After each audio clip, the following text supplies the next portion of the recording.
सलाम अलैकुम गोदा सिंह। वालेकुम सलाम, क्या हाल है? ठीक मस्त, तू सुना?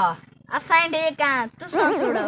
असां ठीक है। गोदा सिंह गर्मी आई दा टपदे पासे रोटी खाओ चा पानी पिलाओ चा ठंडा बस।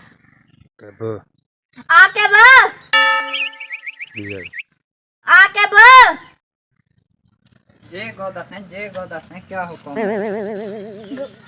ए साडा मेहमान आया बड़े इने किधर रोटी भाजी चावा ठंडा पानी भी चावा होना चाहिए सिंह, होना चाहिए। एक हिन्नो गोदा सिंह मुंह मीठा करो, मैं रोटी का इंतजाम करे ना पिया। हो गोदा के खान जा।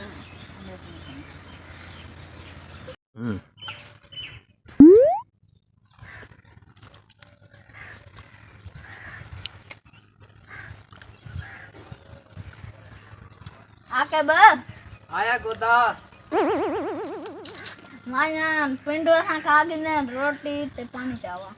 गोदा सिंह थारी जार पेके गई वदिया रोस के रोटी भाजी पकावण वाला कोई काने, पानी ओ बांधा पाया देखो तो मेहमान को पिलाओ रवाना करो। मारे मेहमान दी होई जाते जो भाई वो नहर वाला पानी पे उठे वे मेहमान उठे होना खावण दी बे कशा काने वेने या थालियां खाना।